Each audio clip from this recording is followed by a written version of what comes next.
Hello ladies and gentlemen, welcome to BlazeCast presentation presenting you Game 3 of Dare versus Complexity in this defense, it's the defense knockout stages now. And so they're I think the second matchup in this tournament here, going into the best of 3 section. And just been really back and forth, really nice games. Dare was able to pull it out in their first game and to just do some really well laning action and move on into a mid game that just was so devastating with their team fight.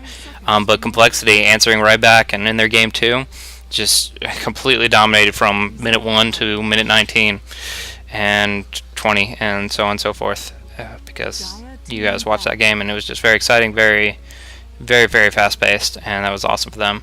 But now we're moving on to game 3 and just checking out. Obviously we get a capture draft this time around. Last game did not, but this time we are getting a full draft, and I can cast that for you guys. My name's Blaze. This is a BlazeCast presentation, and just working on casting and trying to become a better caster, kind of up and coming, if you will. But just starting off with the bands, Dare does get first pick, and Goblin drafting for them. They got Darkseer and got Nature Prophet band. Just two little annoying heroes that Nature Prophet has the backdoor potential, push potential, gank potential over the game, all that stuff. They don't want to deal with it.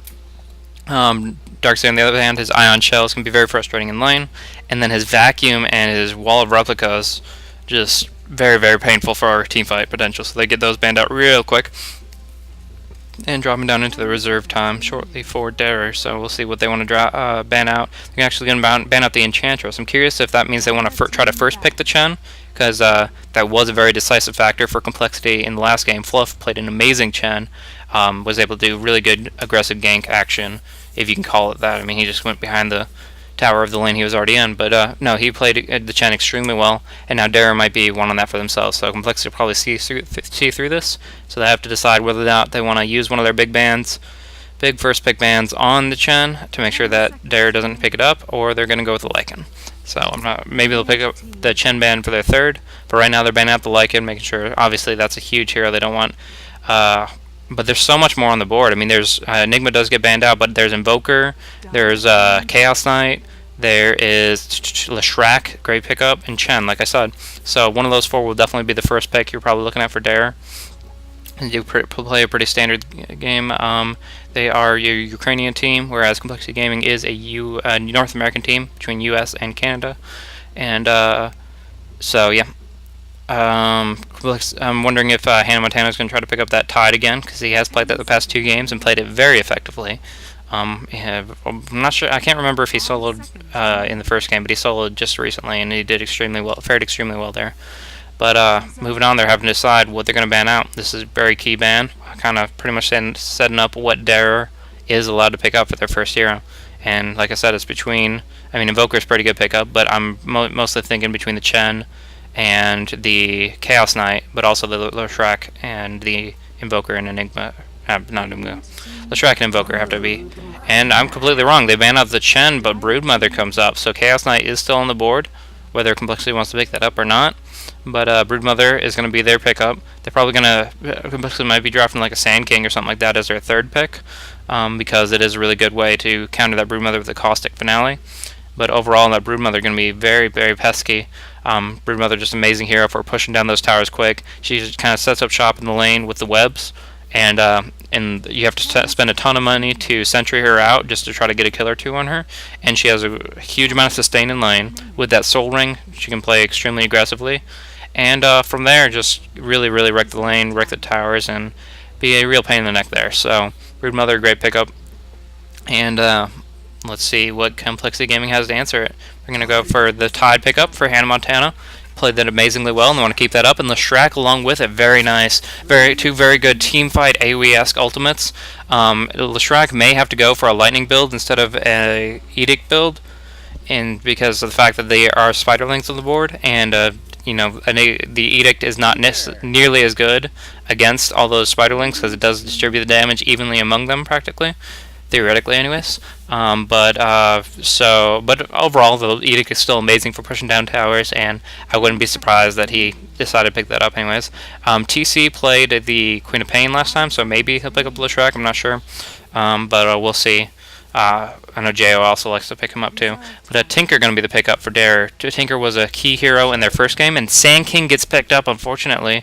So Complexity does not get the opportunity to pick that one up. But hopefully the Anchor Smash maxing Hannah Montana will be able to fend off against these Spiderlinks by that means alone. Because that Sand King did get picked up by Dare, taken it out of the hands of Complexity, and they're going to have to think about their next pick very carefully. But yeah, Tinker, Sand King, and Broodmother. Broodmother's going to go on the solo, probably suicide lane. The Tinker can go either in the safe lane or the solo mid, and then the Sand King can play a supportive and definitely going to be in the safe lane there. So probably as a possibly as a tri lane, possibly as a 2-2-1 setup. But one way or another, that Broodmother's going to be going solo and most likely suicide. So we'll see what Complexity has to answer with that. Probably not going to be going for a hero with detection like Bounty Hunter or Slider. Just not really popular in the metagame. They don't scale into their late game, but don't blossom into that potential until much later. And they don't have any pushing potential. So overall, it's much more popular to pick up like a good Venomancer that spans Sentry Wards and counter that way. But they do pick up the Invoker, so that's a really, really great hero no matter what. Not necessarily counter to anything that Dare has picked up, in my opinion, but just overall with the versatility that you can pick up with that, TC can really use that very effectively and either run with the Cold Snaps, run with Forward Spirit build, or it can go for like a Quazu-X EMP Tornado. Overall, yeah, it just has a lot of flexibility in what he can and wants to do, and we'll see exactly where that goes very shortly. The last Invoker pickup was I forget if it was Mag that was playing it, or yeah, I believe it was Mag that was playing the Invoker last time, and he didn't do so hot. He split his orbs a lot. He went Quad Lex and Exhort, just a little bit of everything. And although that did give him the opportunity to Ghost Walk when he needed to, he really wasn't able to do as much aggression, and was kind of thwarted by this Panda early on in lane. But now ban's coming out. Bane is actually an odd ban that really I'm not sure exactly why they picked that up. I guess they might be going for a BKB carry, and they don't want that to be thwarted by the Bane Elemental's ultimate. Also, he's a really ridiculously good laner, and technically speaking, Dare might be looking for a solo mid hero. But Queen of Pain, I think, would have been a more common ban, but I guess that's something that they're not worried about seeing coming out from Dare if they do decide to pick up the Quap. But they do ban Night Stalker out, so Complexity might be looking at the Queen of, or just against the Invoker there. They got the Invoker covered solo mid, and they don't want to have a Night Stalker to fight up against in that middle lane. Shadow Demon, Chaos Knight being the other bans, and that's just some powerful lane action. I didn't think the Chaos Knight, well, I mean, they still don't have a carry technically, so Complexity can go one way or another. The Shadow Demon also supports really well with that Leshrac. If they wanted to do like a Morphling Leshrac Shadow Demon lane, that could have been a really powerful tri lane. They shut that down with the Shadow Demon pickoff. But Venomancer does come out, and that's going to be something that really helps Broodmother keep safe. Pretty much, I would say Sand King and Venomancer are two heroes that I would almost consider counters to Broodmother. They're not obviously hard counters, but some kind of soft counter when played appropriately. And Dare is able to pick both of those off, keeping their Broodmother safe. And right now, what Complexity has to answer her is not going to be sufficient if she gets farmed up pretty quickly. It depends on how quick she gets her Soul Ring, if she gets a couple last hits early on. But we'll see very quickly if that Broodmother is going to start being that pesky hero and that nuisance that I was talking about. She really bugs some people. No, I'm sorry, that was really bad. Anyways, second to last pick coming up from Complexity. They only have 6 seconds on the reserve time. Have to figure out what they're doing. 2 seconds left, and they are going to select the Earthshaker. Earthshaker, a great pickup. Rubik, very interesting pickup.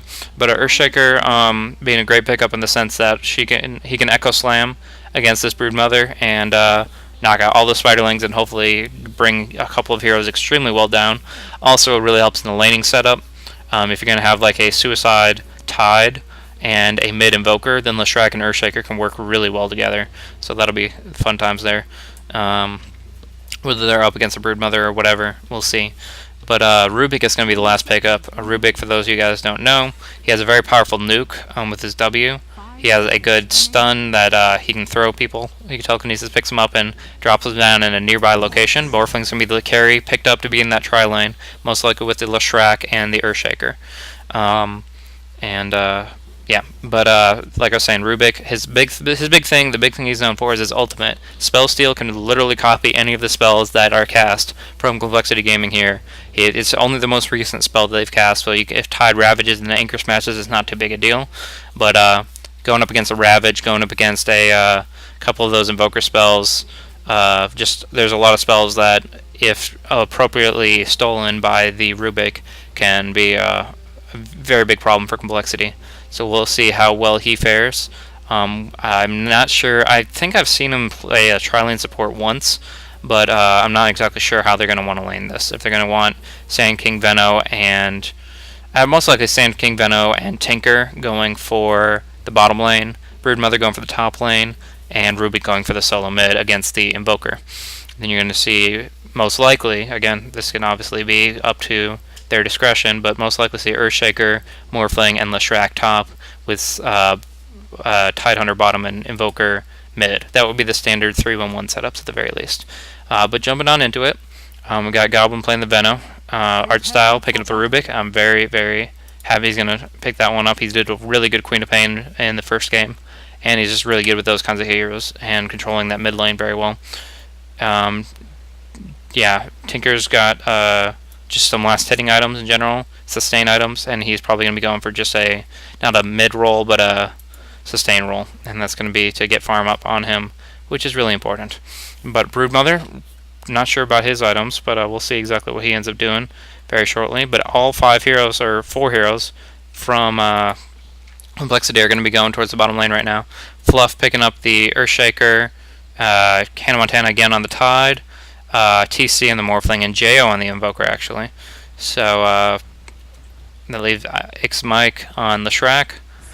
And then, who did I miss on? Mags on the Broodmother, Feeds on the Sand King, and of course, Dergy on the Tinker. But they're actually moving in as 4, looking for first blood, looking to try to get in some early pressure, just like they were doing in the last game, not in this exact same fashion, but making sure they get their wards up, get that control of these neutral spawns. With the neutral camp not spawning, they're not going to be able to pull. So what they're doing, and this is kind of what I was hoping for, is they're doing an aggressive tri-lane with Earthshaker, Leshrac, and Morphling. Come on, Earthshaker, stay bottom, buddy. But yeah, do an aggressive tri-lane for this setup to go up against the Tinker. Or sorry, oh wow, they Dara predicted this. I thought the Tinker would be farming here, but instead of being in this area, which is generally considered the safe lane, what he's doing is going to be farming middle lane, while Rubik is part of the tri-lane on bottom. Venomancer has to watch out. That Fisher is extremely long range and has a lot of potential. They did see this Observer ward get popped out. They knew that was why he was positioned there, and they did sentry that off right off the bat. So good play, picking up the sentries and controlling the vision. Kind of controls the tri lane as far as positioning and things like that goes. But yeah, Fluff just kind of making sure everything else is covered there. They do have ward covered there, but they pretty much just have all this area zoned off for vision, and they also have this camp stop for pulls. So we'll see very back and forth. Interesting. I'm going to be focused on this tri lane primarily. There's a lot of back and forth that can go on in the other lanes, but overall, I definitely want to see how this tri lane plays out. Kind of really some of the most exciting parts of Dota can be in these first couple levels here.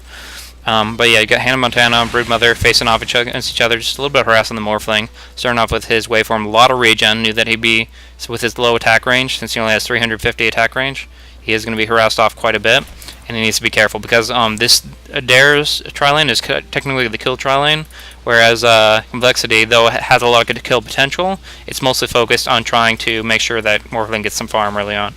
But yeah, just back and forth between the other lanes, glancing over real quick, but Sand King most likely going to be trying to wait until he sees either a Gale go off or until he gets level 3 to get a good Burrow Strike off, because you can see it's not very good radius right now.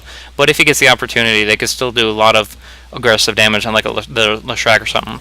Generally, you're not going to be going on the Morphling because he does have the waveform potential, so unless you get a perfectly timed stun along with a ton of burst damage, you're not going to be able to do too much to him. But overall, and they're going to also, I believe that Complexity is going to try to force a lot of their encounters into the jungle, where the neutrals aren't, or the creeps aren't at, so that the Edict can do a lot of potential damage there. Morphling just trying to get some farm right now. Sorry, bringing up the last hits. You got 9 on Invoker and 9 on Tidehunter, so mid and top being controlled pretty well. I mean, it's not much different. 9 and 0 versus 8 and 2, and now 9 and 2. I guess Tinker is a little bit in the lead there, but it's just a little bit back and forth. Not a big deal. Jo's going for the double quaz there. High sustained regen, along with the very powerful cold snap. But a Fisher comes out. They're doing a little bit of extra damage on there, and the Split Earth does miss on all 3 heroes, so Sand King did have a nice opening there if he wanted to Bro Strike in, but he is down to half health, and he has to watch himself. But they're just kind of, they have plenty of clarities, and they wanted to try to see if they can line something up there. So Fluff's just popping his 1 of 4, and just kind of going along with that. Cold Snap action, just a bit of harass damage going on the Tinker, not a big deal, and continuing harassment from the Rubik, but it's only rank 1 Fade Bolt, so it's only going to be doing half the amount of damage that it could be compared to with respect to rank 3 or rank 2, level 3. But Gale does go off on Leshrac. He is kind of with that slow. It can be a potential for them to jump in on it. But Sand King wanted to focus on the fact that he needs his health in order to engage. It does bring him to melee range with that Burrow Strike, and with a double stun setup like this Leshrac and Earthshaker, he has to be careful, otherwise he's going to be the one feeding First Blood rather than obtaining it. Nice Fisher going across, and nice damage going across Split Earth and the Morphling or Waveform going across. Venomancer does get some damage off, but the Venomancer gets killed first, and Edict going across. A lot of damage onto the Sand King. He's going to try to get some more damage on him if he can just get another Burrow Strike 1 second on it, and he isn't able to do it. He Sandstorms instead, and he gets Fisher across, so he's the one that drops. Now it's 2-1 in favor of Complexity there. Getting the Sand King, getting the Venomancer, and only losing their Leshrac. And that's what they need. That's what they're benefiting from now. Pop and Salve here. Pop and Salve on Morphling. They're going to be all healed up for the next excursion now. To go in a laser build on the Tinker, going for hard focus burst, but that's not going to be very effective against this rank 3 Quas, high regen. But now Earthshaker coming across, looking for a Fisher block in. He's got the haste, he's got the mobility to set it up. All he needs is the opportunity, and Tinker knows that Earthshaker's missing and needs... Oh, actually, he just walked right across the board. That's it. It wasn't even a missing call. It was just straight up Earthshaker walked right in the bad spot, and they had full vision on him. So Tinker knows exactly when to be aggressive, when not, and Earthshaker uses the rest of the haste rune to cover back to bottom lane. And they do actually have Nullfield picked up at level 4. So he does have 5% magic resistance on all his teammates. And that's pretty effective, seeing as there's a lot of magic burst coming out cross between the 2 heroes here. Hannah Montana doing alright, not too bad against this Broodmother. No points in Kraken Shell to reduce the spider damage, but he doesn't care. He just pops those anchor smashes, and he can always just bring them down gradually. But did you have to remember they get the benefit from the web as well, and they heal up really quickly all by themselves, and not too much sustained mana on Tidehunter until now when he just picked up his Arcane Boots. So he's going to be doing a lot better in that lane now that he has those Arcanes. Phase Boots on the Invoker, and some just a more damage pressure attempt on the Tinker. He must be couriering something, bottle, I'm assuming, so he does have that sustained regen, assuming he can land that. Gale goes wide and does not land on there, and the Split Earth across with the Waveform is going to do a lot of damage to Venomancer, but the Morphling Burrow Strike is going to do enough, except they just popped a Sentry Ward. They are actually auto-attacking the Sand King down. No mana on Earthshaker, though. They're not going to be able to follow up on that, but Salve goes off on Goblin, really low on the Shrek. He does get Fade Bolted, but he also, oh man, oh wow, a lot of damage going on Goblin. Waveform across, and he's going to drop down 2, and nice block in for Art Style, but Burrow Strike comes across, and they're going to try to bring out Fluff, but so many creeps. Morphling just needs 1 more auto attack. He needs 10 more mana. He's not going to get it. Actually, he could have gotten it with Magic Stick. I honestly, personally think that Morphling should have gone on that. If he had just pursued and walked gradually towards him, he could have Magic Sticked out another Waveform, and he would have gotten the kill there. But waiting for his buddy Jo to show up, he does kill the Sand King, and Invoker is able to finish off the Venomancer. Port coming in from Venomancer. Sorry, it was Rubik that just got killed. Venomancer coming back in to try to get some damage out. Try to see where this Morphling's at. Morphling actually got caught in the trees, unfortunately. Has to waste a full Waveform just to get out of there, and that's not what he wants to happen, but unfortunately that's just how it went. G sees his opportunity, regeneration rune on him, and but Morphling is able to go through this tree passage here, and he should be alright. Got a bit of burst potential from the Tinker, but he's not going to use it. He's just going to cover the lane. He thought he could get the Morphling, but he was able to go through that small path in the trees. Meanwhile, Mag playing safely on top. He's only... Sorry, Tinker got the Morphling kill. Shit, he was full HP, and he apparently just got him bursted down well enough. He had a regeneration rune. He had a lot of burst damage with that laser build, like I was saying. He's got a straight up 320 magic damage followed by 250, so it's a huge amount of burst, but he must have gotten like a Sand King Burrow Strike or something to set him off. That's the only way to really do enough that much damage. So it must have been a Gale, must have been a Burrow, something like that. Meanwhile, Quas Wex is going to be the invocations of choice for the Invoker, going for that EMP Tornado build, trying to mana burnout and reduce the amount that Tinker can accomplish. Rubik is also a very mana-intensive hero, and also Sand King, if you can pick him off with the long-range Tornado, can completely disrupt these disruption, but Leshrac needs to watch himself. He did get Galed and stunned, and now he did pop his Edict, so it's going to be doing a lot of damage to Sand King. He needs to watch himself, and he's trying to Burrow Strike out, but the Tornado hits him, and he's going to drop down. Deny on Leshrac, I didn't catch that. Oh my gosh. Earthshaker got and Waveform Cross. Morphling's going to get that kill. Pick it off. 2 kills for him, 1 kill for, I guess it was the Invoker that picked up the other one. Yep, with the Tornado, killed the Sand King. But seriously, Earthshaker denied that Leshrac kill. Like, he popped the Edict, and he had Gale on him, and Gale denies the mechanic where, on heroes at least, if they have a damage over time effect on them and they're below 10% HP, you can start attacking them. And he was able to get the last hit on him. Leshrac still lost the gold, but the enemy team did not receive any, and they only got half the experience. So really nice opportunity for Earthshaker to show his mad last hit skills, getting that deny on Leshrac. Really beneficial for them. Turn that effectively from a 3-1 into a 3.5. 3 versus 1/2, whatever. Arsenal does pick up a rank 4 waveform, does a lot of damage, and also gets him in a very aggressive position if he chooses to use it that way. Morphling only having 470 health right now, needs to watch himself. He does have the bottle if he needs it, but overall he's not able to play aggressively because of the fact that the Sand King has a rank 3 Burrow Strike, and actually Mag has to watch himself here. If he gets even fissured improperly, he's going to actually get caught out. Fluff did have the Sentry Wards, but didn't want to blow him because he did not think he was still in that web. He thought that he had moved on, and that is not the case at all. Now Mag's just going to lifesteal up and try to sustain as much as possible. But Waveform going across from Art Style, and he's going to try to do a lot of damage on this Leshrac. Morphling, oh wow, with that Fade Bolt was actually able to bring the Leshrac down, but Morphling getting another kill out of that. And honestly, not the best trade.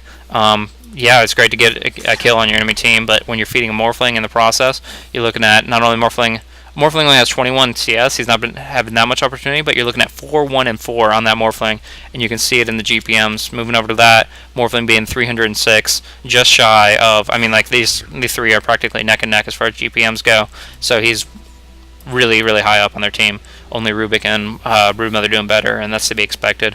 As far as on the lanes go, Broodmother has yet to take down this top tower, has the Soul Ring, has the Poor Man's Shield and the Treads, is able to do a lot of aggression on it, but Hannah Montana with that maxed Anchor Smash is able to kind of thwart it, push him back a lot.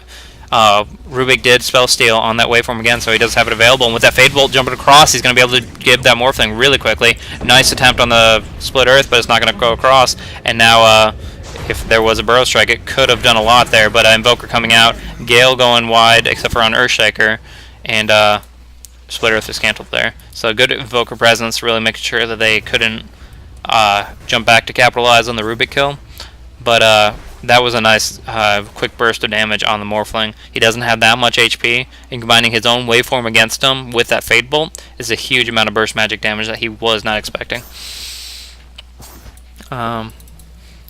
But rank 1 Ravage is about to come back up. He does have Dust available. I'm not sure if Hannah Montana is going to be transitioning bottom, maybe going for a gank to a push. That could be a really good style, but he does also have to worry about this tower, making sure he gets that covered, because although there are no webs right on top of it, it still isn't very dangerous. Edict going off, and with the Earthshaker stun, the Fissure going across, everybody's going to drop down real quick. The only one that made out of it was Rubik there, but just the Fissure hitting both Venomancer and Sand King with that rank 3 Edict going across, just a lot of damage to deal with, and overall, they just got overpowered by it real quick. And also that is Sentry there, they'll drop that on that just in case the Sandstorm was going to keep him alive, but don't think so. Anyways, Drum is finishing up on Invoker just now, as soon as the Courier gets done going to bottom lane, and that'll give them a nice advantage. Actually, a Bracer going up on Leshrac as well, interesting choice, considering they already have the Drum, but that's what they decided to do with it. Hannah Montana seems like he's on the run at the moment, but Invoker's... Oh, no, sorry, that's Tinker coming up, trying to do some damage there. If he can get both combos off, he won't be able to bring the Tidehunter down, especially with the amount that he just salved up, but he can still do quite a bit of damage to him. Now, he thought that he was going to find a low HP Tidehunter, but definitely caught a nice surprise there with the salve going off in the trees. Instead of finding a low HP Tidehunter, he just found a Ravage to the face, and not going to be too happy about that. Rude was doing extremely well on that lane until that point in time, and Tinker's not able to do anything about it. Leshrac gets another kill on bottom lane, I'm guessing against the Rubik, and he just was out of position a little bit. He did pick up his Arcane Boots, so he does have a better mana sustain, but just with so much stun, you always have to watch your positioning, and they were to take him off. Invoker on top lane, or middle lane, rather, gets a solo kill on the Venomancer. I'm not sure what Venom was trying to do. This isn't your lane. Go back to your lane, buddy. But he drops him out real quick. And now they're going to be pushing on bottom. Rank 4 Edict, going to be doing a lot of damage to that tower. And Morphling does have that Replicant available if he never needs to jump out. And that'll allow him, honestly, to just keep on attacking on that tower, keep on doing damage to it, and not have to worry about it until more reinforcements survive. But since they don't want to pressure it too hard, they don't want to bring it to a deny range, they're just going to do some damage and then be perfectly fine. Now the question is whether or not... more Replicant stolen by Rubik. That's kind of funny. Morphling fighting his own guy just because he's... it's not only his own abilities, it's his own self that he's going up against here, as a Replicant is just being a little bit of a nuisance there. And meanwhile, Mag going to finish off this top lane, dropping down 40 HP, and he gets the last hit on it, so that's going to be a nice gold game for them. Finally, 14 minutes in, for a Dare or Complexity game, that's a really late first tower kill right there. So, interesting. But, yeah, TC farming up pretty well. Not on CS, like I was saying. He's always getting those kills. But 4 kills and 6 assists. Very, very beneficial for him, and had a lot of gold to his tally. And Invoker not doing too bad at all himself. A nice Burrow Strike coming in. He needs to strength more hard right here. Yeah, he's gonna live. He has enough from the Magic Wand and from the Power Treads. A lot of strength items, but overall he really just needs to be a lot more careful. He's gonna go down to 1 HP with his agility, and he's gonna bottle it up. Then he's going to pick up the rune, and he's going to be ready to rock and roll again with that double damage. He just needs to pop double damage and get sip 1 more rune. Or actually, just going to strength morph it up, and they're going to be fine there. Tinker, Tidehunter trying to cover his top lane, but unfortunately Tinker's still camping up there. And with his Boots of Travels now, he's able to be wherever he wants, wherever he needs to be, and can apply a lot of pressure. Now, he didn't go March of the Machines build, so he's not a push machine. Cold Snap going on him, a lot of stun going on Artstyle, and but Edict pops onto Sand King. He does get Adaptive Strike, and Morphling's waving across with that double damage. So much damage with the Fisher, going to finish him off. Wow, that auto attack does go while he's waveforming, and so that double damage was able to do a huge amount of spike of damage to him, and that was what enabled Fluff to finish him off with that Fisher. Fluff to finish him off with that Fisher. Fun. Anywho, looks like Yule Scepter is the item of choice from the Invoker, unless he's going for Force Staff and throwing away the Sage's Mask, but I'm thinking more along the lines of Yule's. Jo just likes that kind of utility aspect of it and can line it up to do a lot of pressure there. So he is almost max Wex, and that can do a lot of damage with that EMP. Sand King disconnect, expecting a pause. Yep. But let's just kind of slow down and talk exactly where we're at in the game. I mean, it's been kind of back and forth quite a bit. The experience advantage definitely in favor of the Dire Complexity, and the fact that they are winning 16 to 9 hero kills. But if you look at the gold graph, in fact, wow, even more scattered. The fact that Dare was able to pick up that top tier 1 tower was really good for them moments ago. But the fact that they answered in return, Complexity pushing down that top, tier 1 bottom, and now they're looking to keep on with their kill advantage.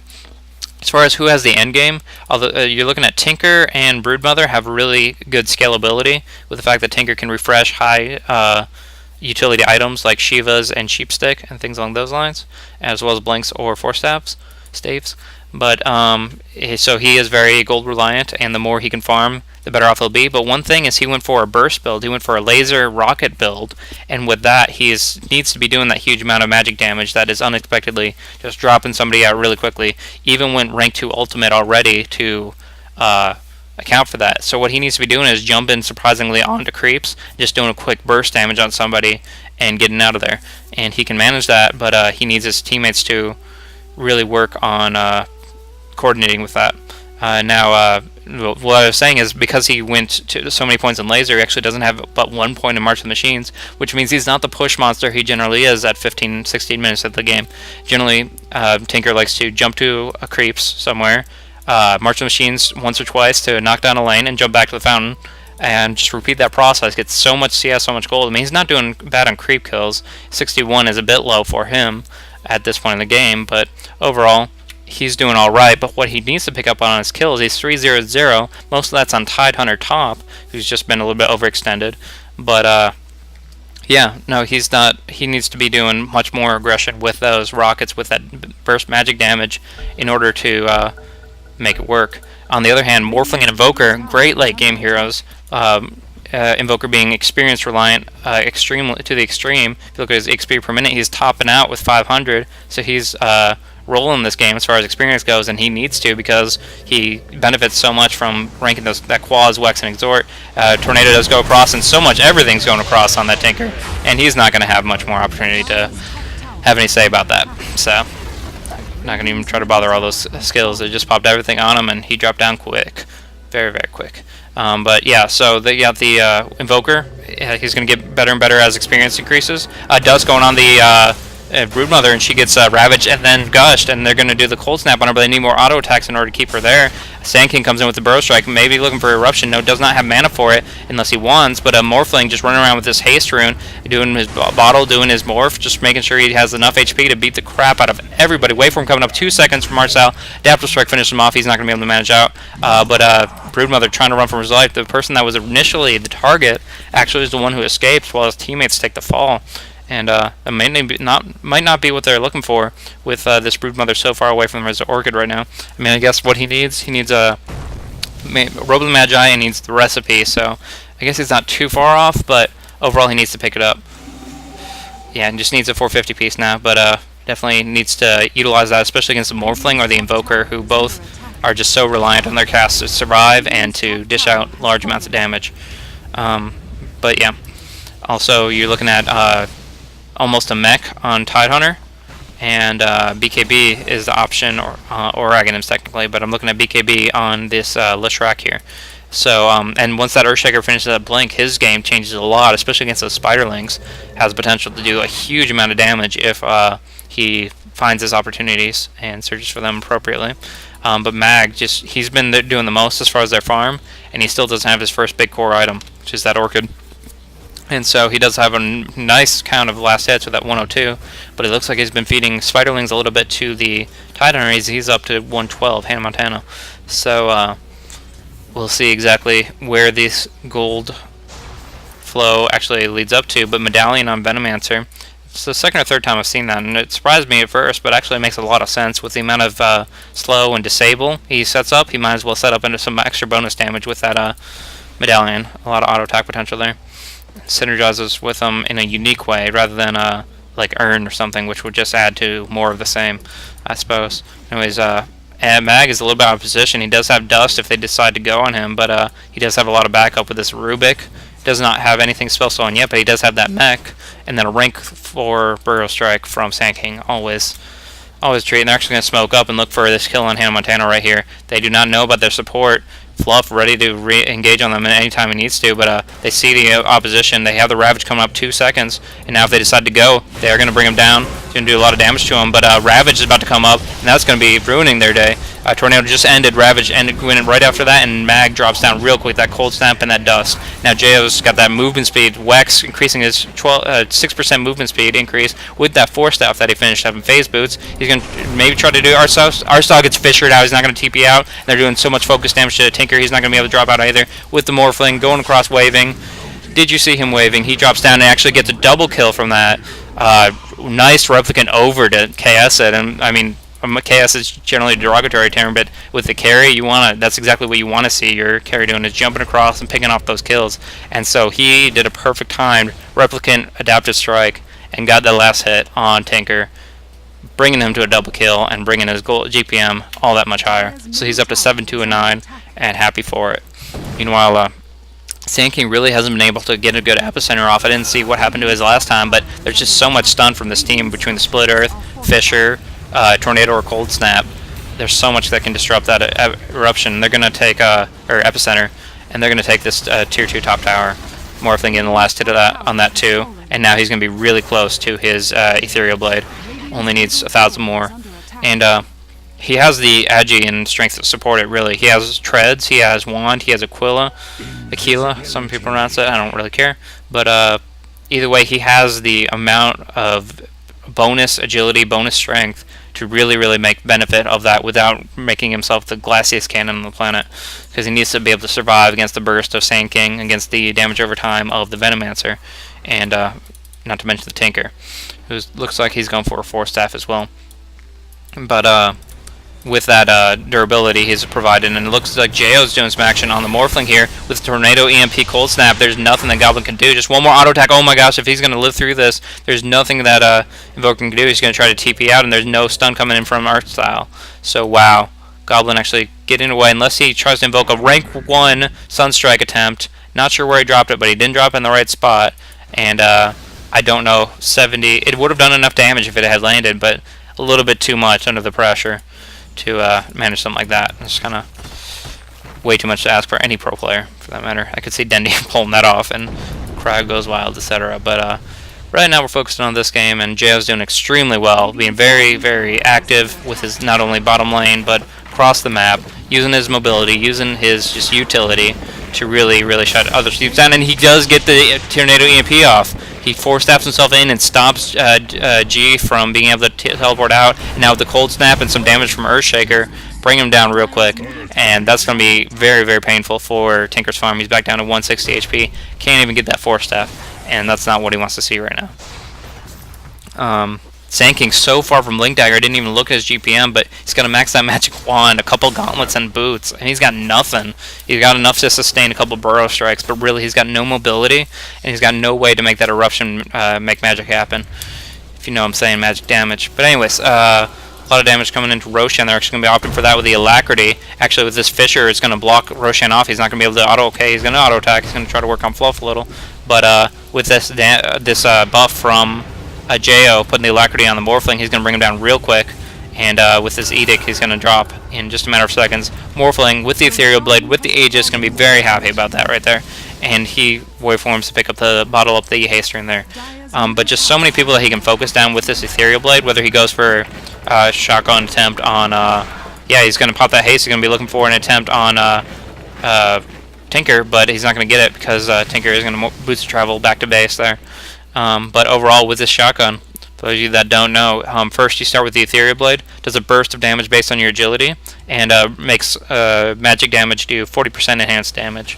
And following that up with the Adaptive Strike, which also scales based on his agility, makes for a huge burst of damage. It's just pop, so they call it the shotgun, and that can just finish off somebody really quickly, especially a low HP hero like the Venomancer, possibly like the Tinker if he's not capped out. And it does a lot of damage there. Now the Null Field will be causing a bit of grief there, because the Null Field actually does increase magic armor directly, so it's a mitigation, and there's a lot of math involved, but technically speaking, Ethereal Blade against the Null Field is not going to be very good. But like I was just saying, that quick burst of damage, you can't, I mean, he can just jump in there and do so much really quickly. He does the Ethereal Blade, does the Adaptive, follows up with the Waveform, and can auto attack if he needs to for anything else. But really, just TC gets that Ethereal Blade up, 23 minutes, and actually got it a couple minutes ago, and has all this other sustained stats to really cause problems here. Mag trying to do some pressure on the top lane, but really, all these supports here, not going to have any of it. Rank 2 Ravage still almost rank 3, and he's got the mech. He's almost for a pipe if he does choose to go for it. He does have that Hood of Defiance. Generally, you don't want your pipe and mech on the same hero in case they get picked off, but really, the Kraken Shell passive, I would say that Tide might honestly be an exception to this rule. Now, we won't be able to blink Initiate, but that's what Earthshaker's for. And if he can set up a good Fissure block or a really good Echo Slam, then he can really start changing those team fights out, and that's going to be the BKB for Leshrac and only 1,300 gold. And I'm curious what Invoker's going to be picking up. He does have 3,300 gold, but we'll see that in not too long. Morphling kind of playing the ninja role here, trying to be aggressive, trying to jump around and just wreak as much havoc as possible. If he can pick off any quick damage on a enemy hero, he can do a lot to him. And Broodmother looking for a BKB himself, but he is, 1,400 away from it. And it looks like with this Aegis that CompLexity is looking to group up together and push, and it's just kind of not give him the opportunity, to get that BKB. and not give the enemy team an option to come back in this game. Because right now, it's all complexity right here. Reminder, this is game 3 of the best of 3, so whoever takes this goes on to the next round of the tournament. The other one goes into losers bracket. But yeah, you're looking at 26 and 10, and CompLexity just has a very, very powerful lead right now. You can see in the gold graph, over 10,000 and over 14,000, but a lot of burst damage coming across. And while I'm checking freaking graphs, nice tornado EMP coming off even, and it's gonna, with the deafening blast, gonna drop Goblin down to almost being able to do nothing. But yeah, like I was saying, Morphling, he pops his regen rune, so he's gonna be flying back up in health too. But yeah, like I was saying, he just does so much damage with that shotgun. Does he get? He got Anchor Smash. He got nothing for it. So he was looking for that Ravage, but obviously it's been a long time since he cast Ravage, and he's just going to be able to get a basic spell there. But Edict damage going across on that tower along with everybody else auto-attacking down, and it's going to drop down last hit on the Dire. So they did miss the last hit, but no big deal. They have so much of a gold advantage right now, it's not going to be a concern whatsoever. Broodmother possibly trying to get Spiderlings up through these neutrals to try to do a very, very high pressure push on this tower, but needs to be looking at teleporting to to his own tower right now, because Echo Slam burned down with the Blink Dagger. Waveform pop damage. I didn't even burn his shotgun. There's the shotgun. Burning down that Venomancer, and it's just going to be so hard to hold against him. Pipe does go off. I guess Tide did end up picking that up. And then now Tinker's got to do the Perma March to try to hold that off. But right now, he only has rank 3 March of Machines, and although that is still very effective, he also has a very limited mana pool as well. But it is going to give him do enough to push them back for the moment, even though they only have 3 heroes up, and they're looking to instead jump down on the Sand King, who was pushing on the bottom lane. They got the dust on him, so he's not going to be sand storming out, and with that tornado, he's going to drop down JO's skill. So nicely played there. TC's looking at this Broodmother. He does not have any detection, though, and that's going to be what's going to keep the Broodmother alive right now. If he knew about this Courier, he could haste it down, but right now he's just trying to farm up and make sure that these Spiderlings don't have the opportunity to be any of a nuisance. But yeah. Sorry about that.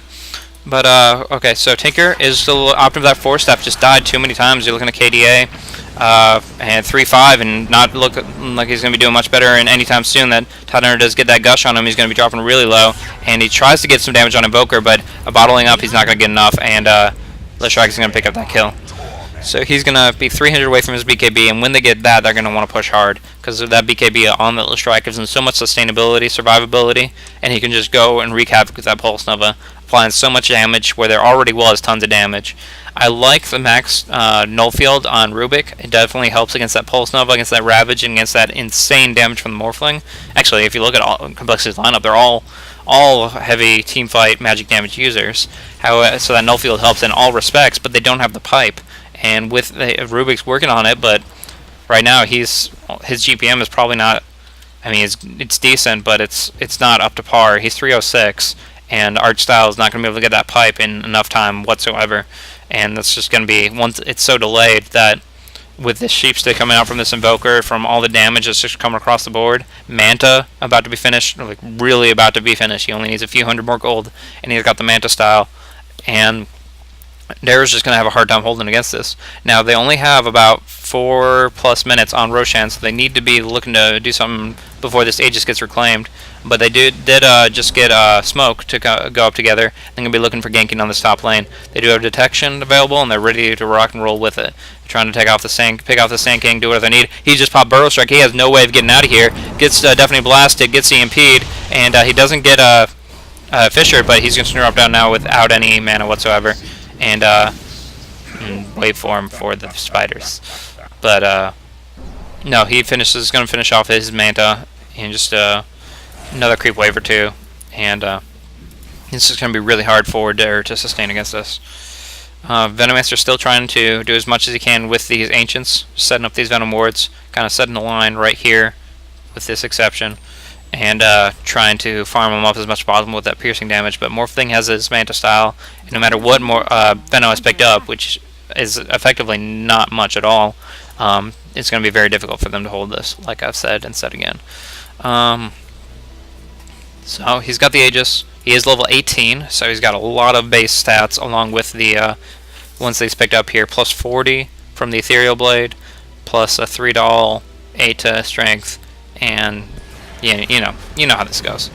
the items are very effective. And Tinker out of position. Oh my gosh, they were just waiting for him. They knew that he was going to try to push this bottom tower as a side lane push type thing. And this long range tornado ruining his day, because there's just nothing you can do about that. Once he gets that tornado up on you, he can force staff on you, sheep stick you, drop a cold snap.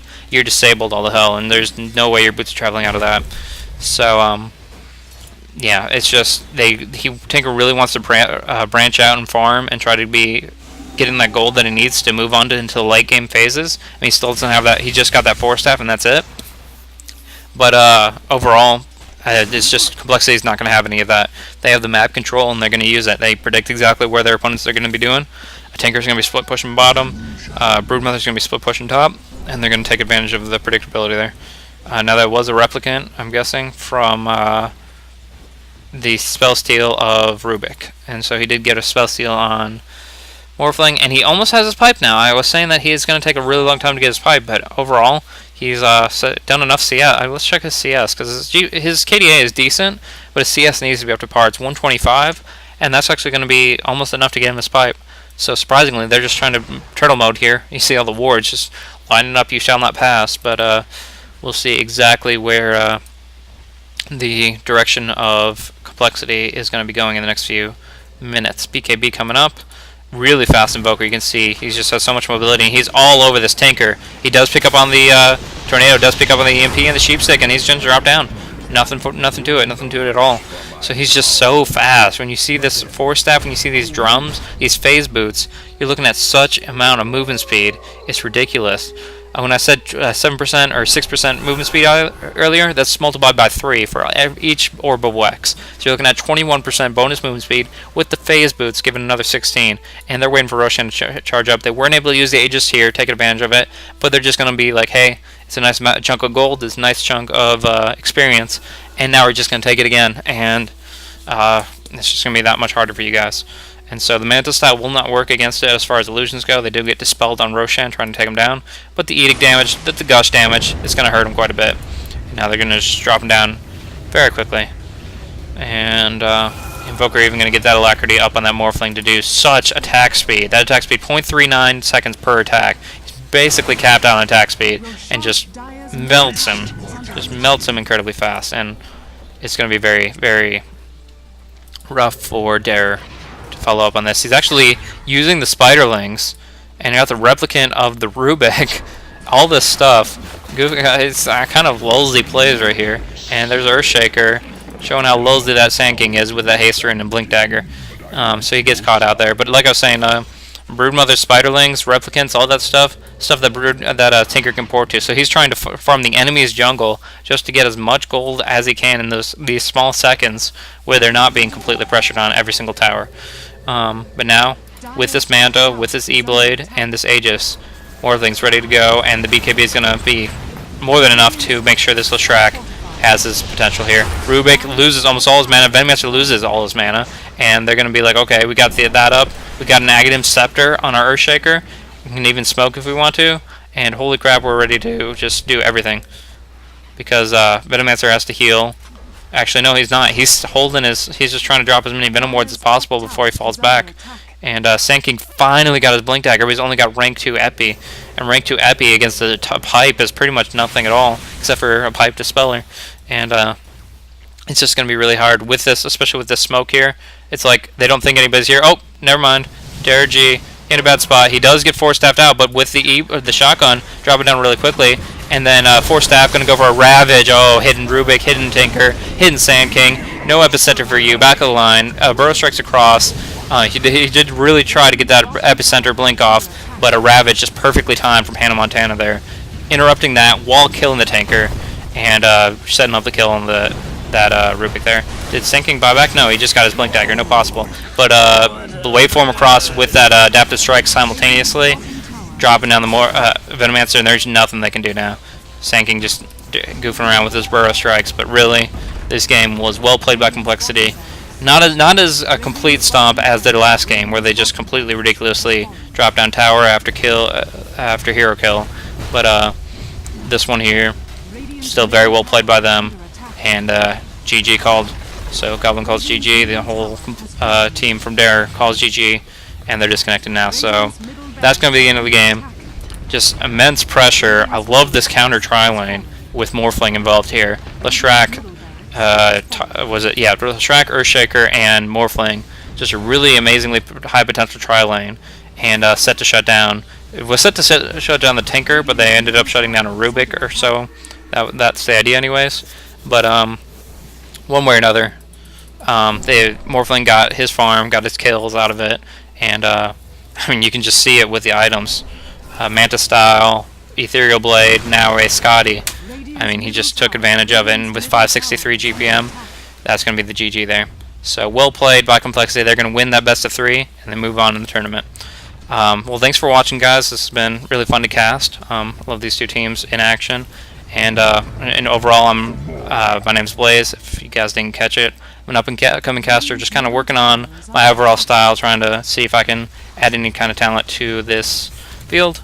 But just kind of having fun with it at the same time. And thanks for watching. If you don't know, which you probably do because you're watching this video, but my YouTube channel is Blaze Casting. And you can leave a comment below the video, do some constructive criticism or whatever you want to add to, just let me know how I'm doing or what I could do to do better. But 38 to 11, CompLexity versus Terror, winning the best of 3 and moving on. Thanks for watching, guys. Catch you later.